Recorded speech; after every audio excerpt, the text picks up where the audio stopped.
Hey y'all, what's up? This is your girl Whitney. What's up? Today, I'm continuing with the Black Widows, the Black Widows Club, surrounding the ladies that basically kill. Now, today we're going to do a story. This is one that's kind of another old one, but it's not many besides the ones that I guess we know about that I can find. So this one is about a woman named Marie Velma Ballard. Now, Velma started out, honestly, she was very poor. She came from a very poor family in South Carolina. She was born October 29th, 1932. Now, her life of crime started really truly like at a very young age. At the age of 7, she started to basically realize the financial differences between her and her classmates. Now, because of this, because she wanted the same things that her classmates had, just like little luxuries here and there, she decided to start stealing. It really started off kind of innocent, kind of like what we all do as kids, to be honest. It kind of started out as her just stealing pocket money from her dad, but then it escalated. What I mean it escalated is that it escalated to the point to where she stole $80 from her neighbor. Now, $80 back then was a hell of a lot of money versus what it is today.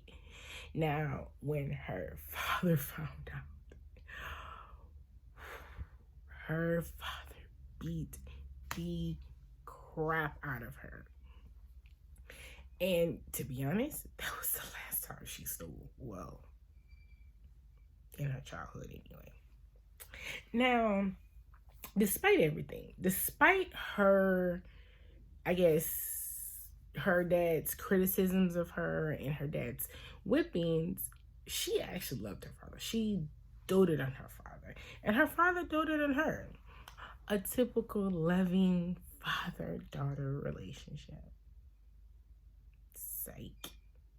Yes, it was later reported that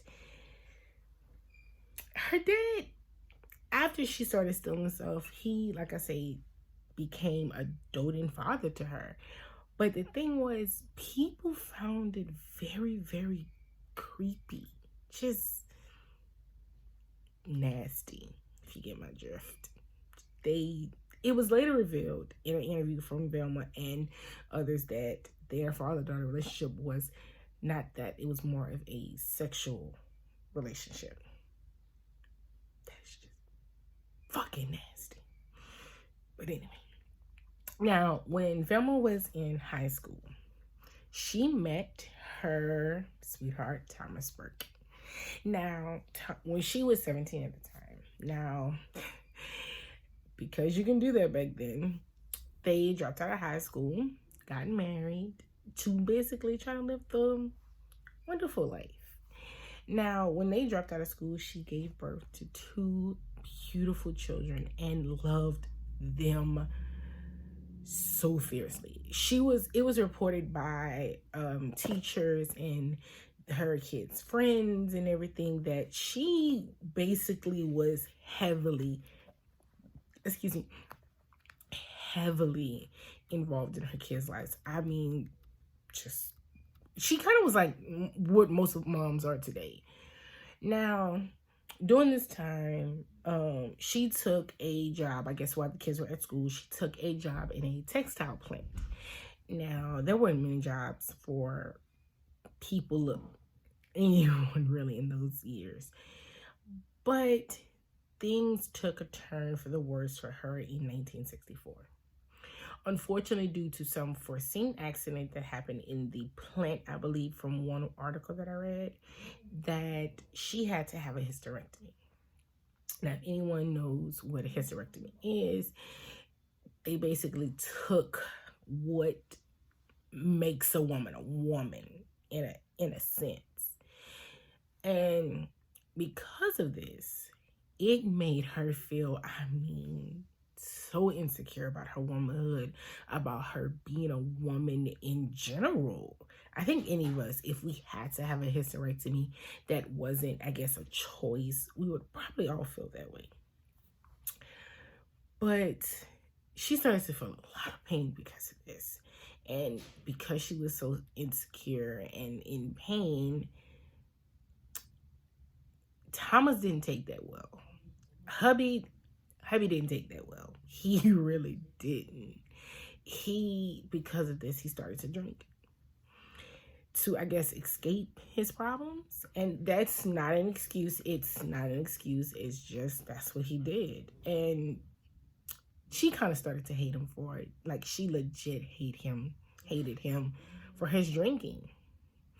Now, it is reported that Velma started taking Valium and other type of drugs, and she was going to multiple doctors, getting multiple prescriptions that basically gave her a drug addiction. And because of this, yeah, Thomas was not having that. He wasn't having it. It was to the point to where they started arguing like heavily, and it wasn't even just heavy arguments, it was bitter arguments. Like, you know how when you fuss with your significant other to where you start hitting them low blows, that's kind of how it was. Now, she had enough. Velma said, you know what? Fuck this, I'm done. So, on the night of April 4th, 1969, her and the kids, they left the house. Thomas, unfortunately, was in the house when they left. And because of this, when they returned a few hours later, they came back to the house on fire. And sadly, Thomas was in the house at the time of the fire. And she lost her house and her husband. She should be sad, right? Yeah, right. But anyway, after the house burned down, a few months later, I think like two or 3 months later, something like that, the house was insured, and she received a check for the house, an insurance check. Now, I could not find, just like the last story, I could not find the amount that she received for the house. I just couldn't find it. I guess it wasn't public records of how much she received. But anyway, so she went on with her life. By 1970, she married a widower by the name of Jennings Barfield. Now, their marriage too just was strange.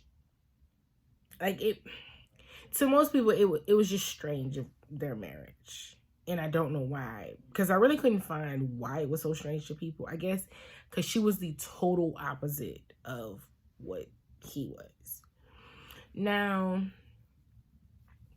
because of, I'm sorry, I jumped the gun. When the house burned down and her husband died, she actually moved back with her parents. Now, her parents, the dad loved this, but the mom was like, you grown, you got children, you need to do something, little mama. So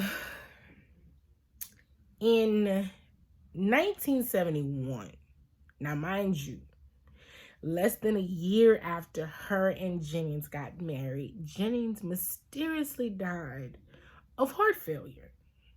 Now, when he died of heart failure, no one really suspected anything. They didn't, because heart failure is common, and back in those days, it was kind of common to kind of have heart problems because you wasn't really taking care of yourself. Now, Velma at this time, she realized that she liked taking care of people. And at this time, people again didn't suspect her of anything. She was a widower. They just thought, hell, this bitch just got bad luck. Because her first husband died in a fire. Her second husband now dies of heart failure. So they basically, most people just gave her sympathy. Because they were just like, damn, she needs it. So we'll fast forward a little bit. In 1974, she had to move back with her parents. Now, why she moved back with her parents, I don't even understand, because you had an insurance policy for when Thomas died, plus the house fire, plus you had an insurance policy on Jennings. So why the hell would you move back with your parents? But hey, not my business. Not my business. Anyway, now her mother, her mother ended up, for some reason, in 1974, started showing symptoms of like intense and severe diarrhea, vomiting, and nausea. Now, she got to the point to where they didn't even take, she didn't even take her to the hospital, first of all. It was only because of one of the kids, I believe, that they finally took her to the hospital. Now, when she got to the hospital, she got better. And she went back home. All was good until Christmas. Now, Christmas of 74, Mama got sick again. Like, Mama started experiencing the same symptoms, just the same everything. She was having nausea, she was vomiting, she had diarrhea, she had just stomach cramps, she couldn't keep anything down. And it was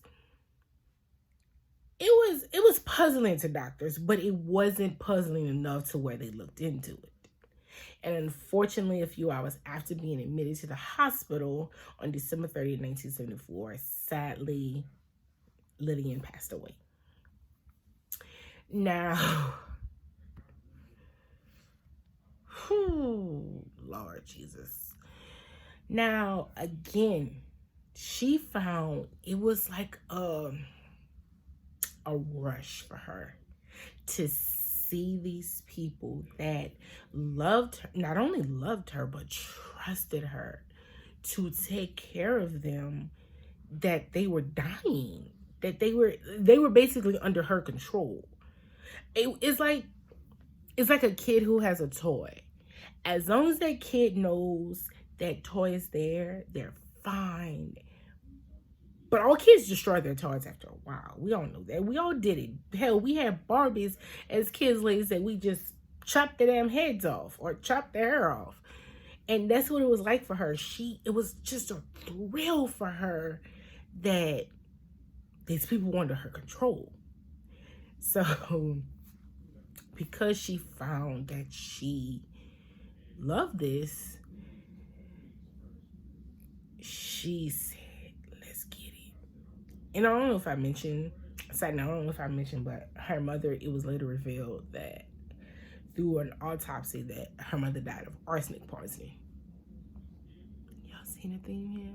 Or is it just me? Like, what is with arsenic? Like, was that what it...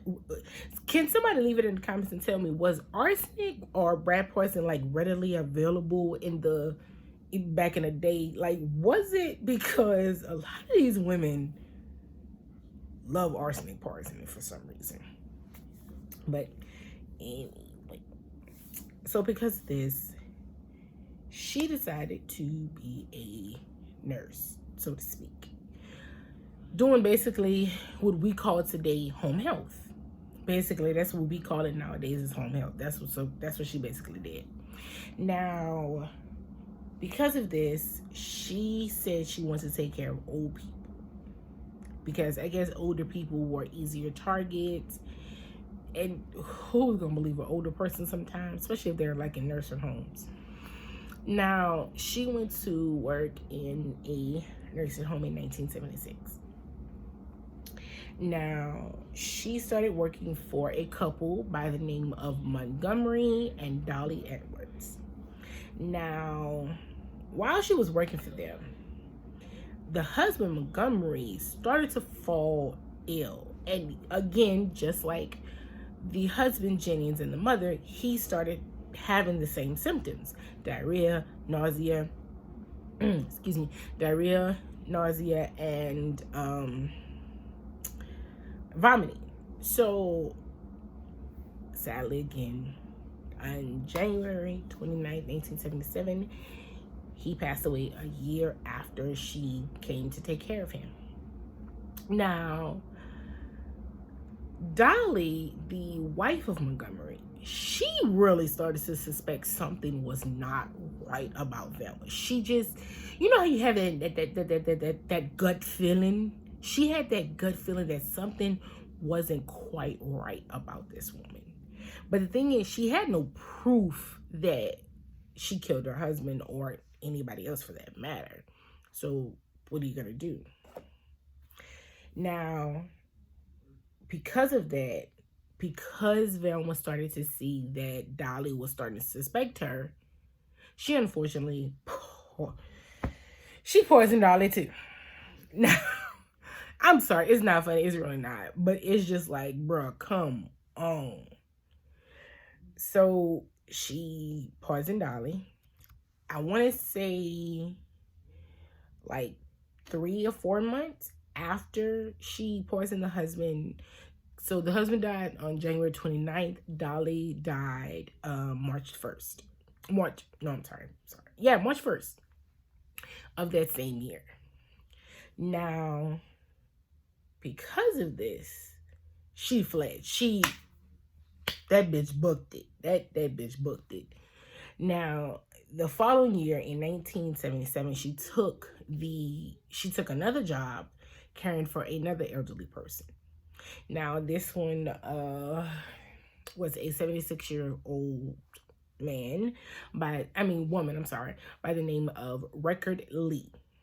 Now, Record Lee, the thing with her and the thing that kind of started to bring a little bit more suspicion on her was all Record had was a damn broken leg. That's it. She suffered from no other illnesses that anyone could figure out. All she suffered was from a broken leg. Then, on June 4th, 1977, I believe, Record's husband, John Henry, he started experiencing chest pains, stomach pains, vomiting, diarrhea, nausea. All the same shit.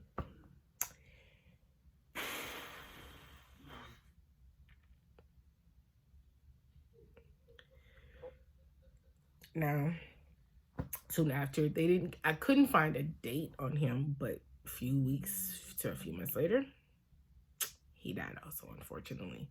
She would get him damn near to the brink of death, bring him back, and do it all over again. Like, that was just her pattern, period. Now, another victim that was recorded was actually her boyfriend at the time of his name was Stuart Taylor. Now, Stuart Taylor, again, a few months later, died also. Like, can you just, like, my thing is, take a break in between the killings. If you go kill and you go do, why not take a break? Like, seriously, why not take a break in between? Why have them all so damn close to each other? You don't think the cops will figure it out sooner or later? But you know what? I ain't doing this today with y'all. Now, she was actually caught by police because of an anonymous tipper. Now, The tipper was later revealed to be her own sister. Her own sister is the one who turned her into cops. I could say snitches get stitches, but in this case, that bitch needed to go. I'm sorry. She just needed to go. Now, when Velma was caught, I guess she said, you know what? Oh, well. And see, the thing was, when she was caught because of the death of Taylor, her boyfriend, it was also... And let me tell you how cutthroat this woman is. Taylor was not only her boyfriend, but Taylor was actually the first cousin of Dolly, the woman that she killed. Yeah. Now, and I'm sorry, I did jump ahead of myself. Now, the reason she killed Stuart was because she basically, it was said that Stuart was kind of wealthy because I guess Stuart received the checks or whatever from Dolly's murder. And so she was forging checks in his name. And we all know forging checks is a felony. And if caught, you can get real heavy time for that. Even back in the day, you could get a couple years. So she feared that he discovered this. And so she said, you know what? She took an arsenic-based rat poison, mixed it in his tea, and gave it to him. And his beer, excuse me too. And his beer, and gave it to him. Now, he died, unfortunately, on February 3rd, 1978. Now, while she was so sick, trying to nurse him back to health. Now, when, again, somehow the doctors found this was too strange, so they ordered an autopsy. When the doctors at the hospital ordered an autopsy, it was found that his system was basically laced with arsenic. The hospital basically then called the cops, and when the cops found out who the victim's girlfriend was, they decided to exhume her late husband, Jennings. Now, when they exhumed him, they found traces of arsenic also in his system. And the thing was, when asked about this originally, she denied even murdering him. She like flat out lied. Like, she's like, of course not. I would never do that. Oh my God, as my husband, why would I do that? I'm just not doing this. But you know what? Whatever. Now, she was caught, arrested, and tried for just the murders. Let me say it like this. She confessed to the murders of her mother, of Dolly, and John Henry. Now, remember, she also killed her first husband. So let's go in order. Excuse me. She killed her first husband. She killed her second husband. She killed her mother. She killed her, what? Who else she killed? Damn, she didn't kill so many, so I don't remember. But she killed all these people. But what was so messed up about this trial for me was she was only convicted of the murder of Taylor. That's it. She was only convicted for Stuart Taylor. That's it. And that's the messed up part about it. She was only convicted for him. Now, during the trial, she was in prison in the Central Prison of Raleigh, North Carolina.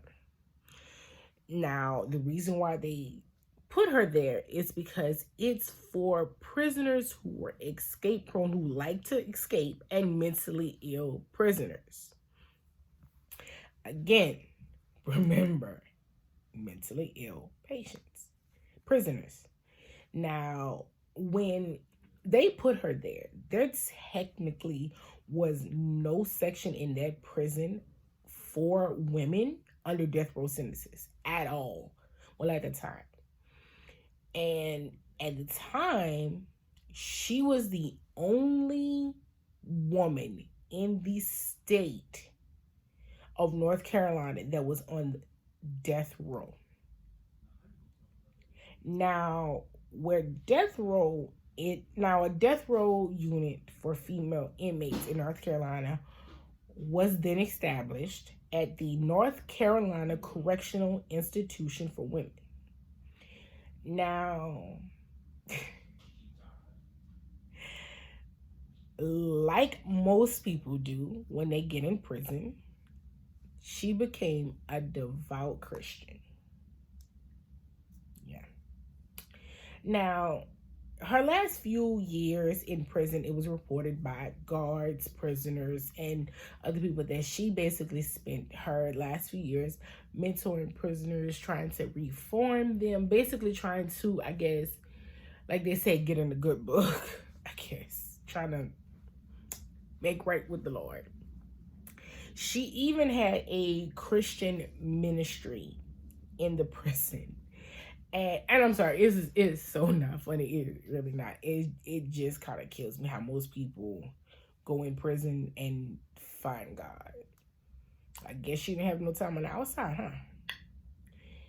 Now, anyway, it was to the point to where they wanted a stay of communication for her life imprisonment. They had some people who wanted to take her off of death row and put her just on life imprisonment. Because you see, death row inmates can be executed at any time the judge sees fit. So if you were convicted, let's say you were convicted January 1st, 1995, your execution can literally be 1 month from now or 20 years from now. Whatever the court decides, that's your day of execution. Now, she appealed the decision.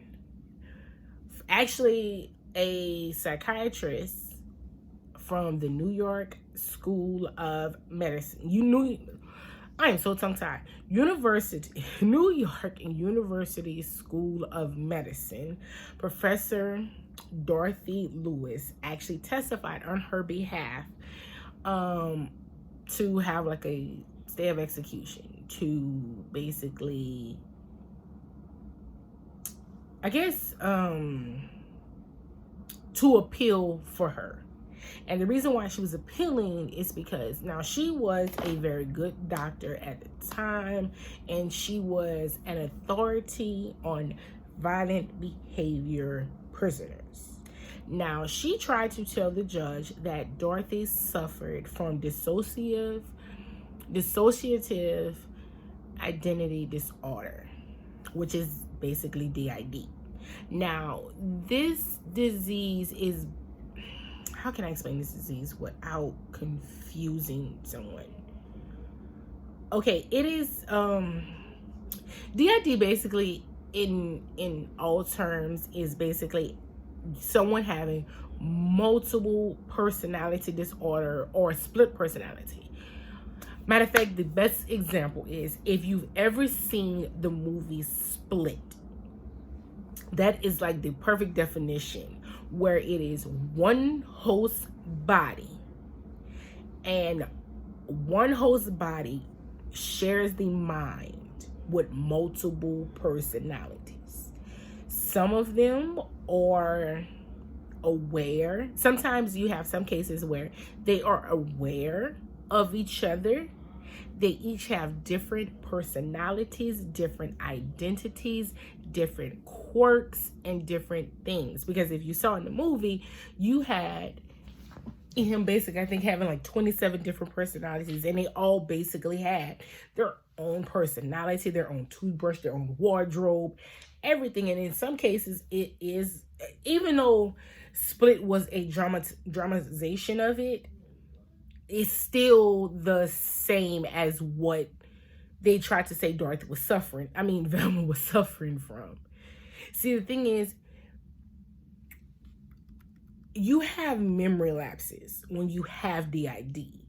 So if you say you have multiple personalities, your main personality can do something, but then once your other personality takes over, you can have memory lapses to where you can't remember what that personality did. And that's basically what they were trying to say that Dorothy had, that her alter ego, they even gave her name, her alter ego a name, which was Billy.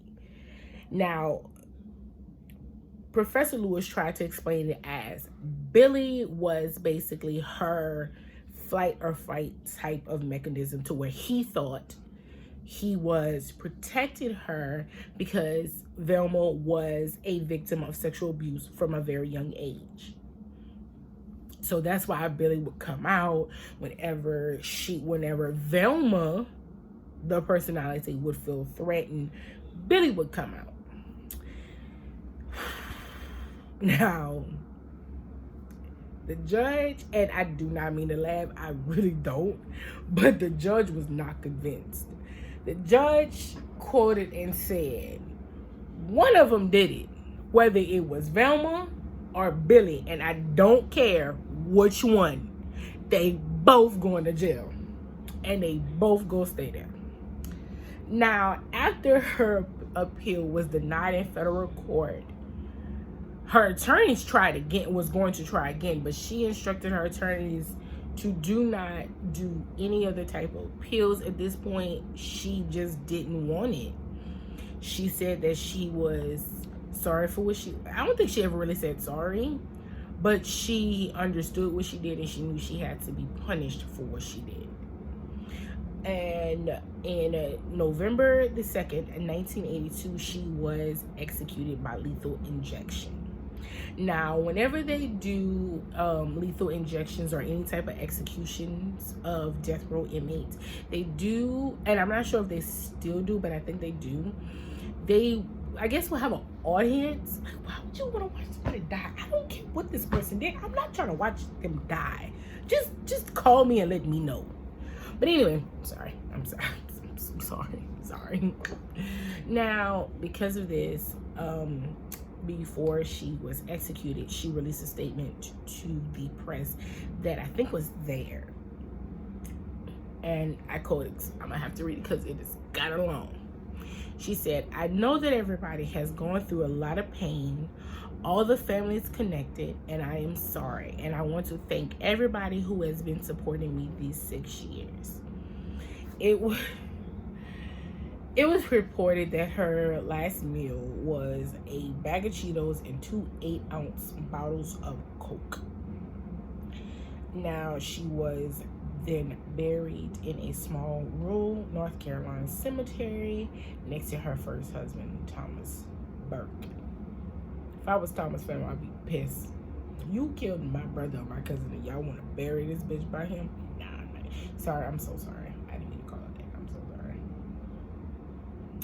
Now, unfortunately, because of her execution, it did cause a lot of political controversies with the then governor, John Jim Hunt, who was basically challenging Jesse Helms for the Senate seat. And he was the one who basically denied her request for clemency. And like it basically brought a battle between the two. And unfortunately, John Hunt, he not only lost for her clemency, but he also lost for the election race. Now that is what I have to say about her. If there are any more women that you guys want to see, let me know. I think I have like two or three more, I think. I don't remember. But yeah, it's a few of them. I just want to know why arsenic. That gotta burn going down, doesn't it? Huh. But anyway, thank you guys for signing into my channel and watching me talk and ramble. But I will see you guys later. Love you guys, and I hope you guys have a great night. And shimmy, shimmy, shimmy, shimmy. Hey, shimmy, shimmy, shimmy, shimmy. Love you guys. Mwah.